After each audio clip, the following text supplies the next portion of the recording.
दृष्ट्वेमं स्वजनं कृष्ण युयुत्सुं समुपस्थितं सीदन्ति मम गात्राणि मुखं च परिशुष्यति वेपतुश्च शरीरे मे रोमहर्षश्च जायते गाण्डीवं संसृंसते हस्तात्त्वच्चैव परिदह्यते न च शक्नोम्यवस्थातुं भ्रमतीव च मे मनः। हे कृष्ण, युद्ध की इच्छा वाले इस कुटुंब समुदाय को अपने अपने अपने सामने उपस्थित देखकर मेरे अंग शिथिल हो रहे हैं और मुख सूख रहा है तथा मेरे शरीर में कपकपी आ रही है एवं रोंगटे खड़े हो रहे हैं। हाथ से गांडीव धनुष गिर रहा है और त्वचा भी जल रही है। मेरा मन भ्रमित सा हो रहा है और मैं खड़े रहने में भी असमर्थ हो रहा हूँ। दृष्ट्वेमं स्वजनं कृष्ण युयुत्सुम समुपस्थितम। अर्जुन को कृष्ण नाम बहुत प्रिय था। यह संबोधन गीता में 9 बार आया है। भगवान श्री कृष्ण के लिए दूसरा कोई संबोधन इतनी बार नहीं आया है। ऐसे ही भगवान को अर्जुन का पार्थ नाम बहुत प्यारा था, इसलिए भगवान और अर्जुन आपस की बोलचाल में ये नाम लिया करते थे और यह बात लोगों में भी प्रसिद्ध थी। इसी दृष्टि से संजय ने गीता के अंत में कृष्ण और पार्थ नाम का उल्लेख किया है। यत्र योगेश्वरः कृष्णो यत्र पार्थो धनुर्धरः। धृतराष्ट्र ने पहले संवेदा युयुत्सवः कहा था और यहाँ अर्जुन ने भी युयुत्सुम समुपस्थितम कहा है, परंतु दोनों की दृष्टियों में बड़ा अंतर है। धृतराष्ट्र की दृष्टि में तो दुर्योधन आदि मेरे पुत्र हैं और युधिष्ठिर आदि पांडु के पुत्र हैं, ऐसा भेद है। अतः धृतराष्ट्र ने वहां माम कहा और पांडवा कहा, परंतु अर्जुन की दृष्टि में यह भेद नहीं है। अतः अर्जुन ने यह स्वजनम कहा है, जिसमें दोनों पक्ष के लोग आ जाते हैं। तात्पर्य है कि धृतराष्ट्र को तो युद्ध में अपने पुत्रों के मरने की आशंका से भय है, शोक है, परंतु अर्जुन को दोनों ओर के कुटुंबियों के मरने की आशंका से शोक हो रहा है। किसी भी एक तरफ का कोई भी मरे, पर वह है तो हमारा ही कुटुंबी। अब तक दृष्टवा पर 3 बार आया है। दृष्टवा तो पांडवानिकम, व्यस्थितान दृष्टवा धार्तराष्ट्रान और यहाँ दृष्टवेमम स्वजनम। इन तीनों का तात्पर्य है कि दुर्योधन का देखना तो एक तरह का ही रहा, अर्थात दुर्योधन का तो युद्ध ही एक भाव रहा, परंतु अर्जुन का देखना 2 तरह का हुआ। पहले तो अर्जुन धृतराष्ट्र के पुत्रों को देखकर वीरता में आकर युद्ध के लिए धनुष उठाकर खड़े हो जाते हैं और अब स्वजनों को देखकर कायरता से आविष्ट हो रहे हैं, युद्ध से उपरत हो रहे हैं और उनके हाथ से धनुष गिर रहा है। सीदंति मम गात्राणि भ्रमतीव च मे मनः। अर्जुन के मन में युद्ध के भावी परिणाम को लेकर चिंता हो रही है, दुख हो रहा है। उस चिंता, दुख का असर अर्जुन के सारे शरीर पर पड़ रहा है। उसी असर को अर्जुन स्पष्ट शब्दों में कह रहे हैं कि मेरे शरीर का हाथ, पैर, मुख आदि एक एक अंग शिथिल हो रहा है। मुख सूखता जा रहा है, जिससे बोलना भी कठिन हो रहा है। सारा शरीर थर-थर कांप रहा है। शरीर के सभी रोंगटे खड़े हो रहे हैं, अर्थात सारा शरीर रोमांचित हो रहा है। जिस गांडीव धनुष की प्रत्यंचा के टंकार से शत्रु भयभीत हो जाते हैं, वह गांडीव धनुष आज मेरे हाथ से गिर रहा है।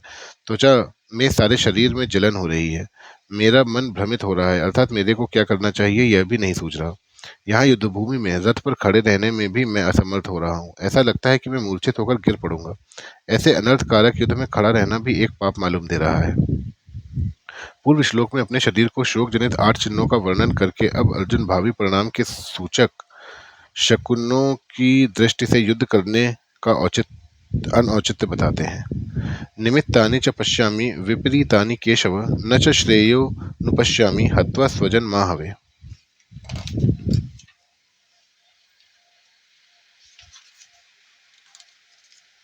हे केशव,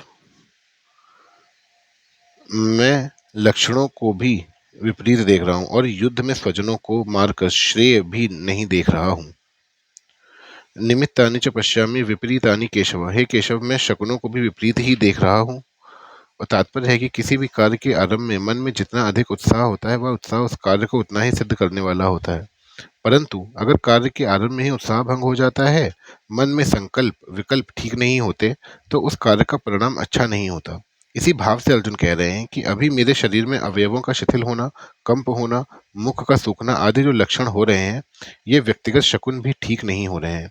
इसके सिवाय आकाश से उल्कापात होना, असमय में ग्रहण लगना, भूकंप होना, पशु पक्षियों का भयंकर बोली बोलना, चंद्रमा के काले चिन्ह का मिट सा जाना, बादलों से रक्त की वर्षा होना आदि जो पहले शकुन हुए हैं, वे भी ठीक नहीं हुए।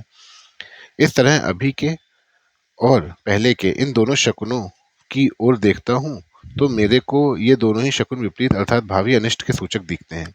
न च श्रेयो अनुपश्यामि हत्वा स्वजन महावे, युद्ध में अपने कुटुंबियों को मारने से हमें कोई लाभ होगा ऐसी बात भी नहीं है।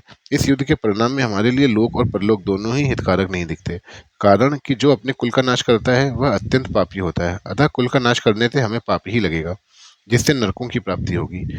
इस श्लोक में निमित्तानि पश्यामि और श्रेयः अनुपश्यामि, इन दोनों वाक्यों से अर्जुन यह कहना चाहते हैं कि मैं शकुनों को देखूं अथवा स्वयं विचार करूं, दोनों ही रीत से युद्ध का आरंभ और उसका परिणाम हमारे लिए और संसार मात्र के लिए हितकर नहीं दिखता, जिसमें ना तो शुभ शकुन दिखते हैं और न श्रेय ही दिखता है। ऐसी अनिष्ट कारक विजय को प्राप्त करने की अनिच्छा अर्जुन आगे के श्लोकों में प्रकट करते हैं। न कांक्षे विजयम कृष्ण न च राज्यम सुखानि च, किम नो राज्येन गोविंद किम भोगैर्जीवितेन वा। हे कृष्ण, मैं ना तो विजय चाहता हूँ न राज्य चाहता हूँ और न सुखों को ही चाहता हूँ।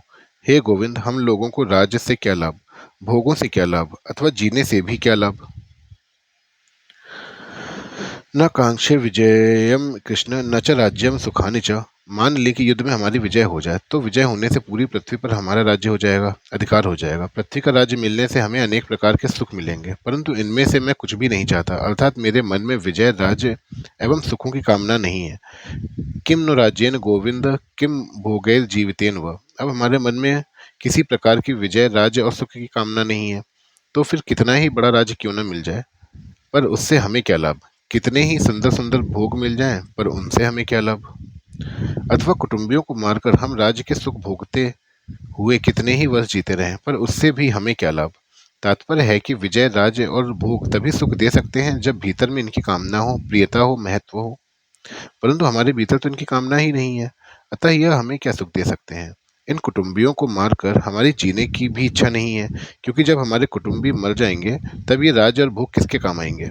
राज्य भोग आदि तो कुटुंब के लिए होते हैं, पर जब ये ही मर जाएंगे तब इनको कौन भोगेगा। भोगने की बात तो दूर रही, उल्टे हमें और अधिक चिंता और शोक होंगे। अर्जुन विजय आदि क्यों नहीं चाहते, इसका हेतु आगे के इस श्लोकों में बताते हैं। येषामर्थे कांक्षितं नो राज्यं भोगाः सुखानि च, त इमे स्थिता युद्धे प्राणान् त्यक्त्वा धनानि च।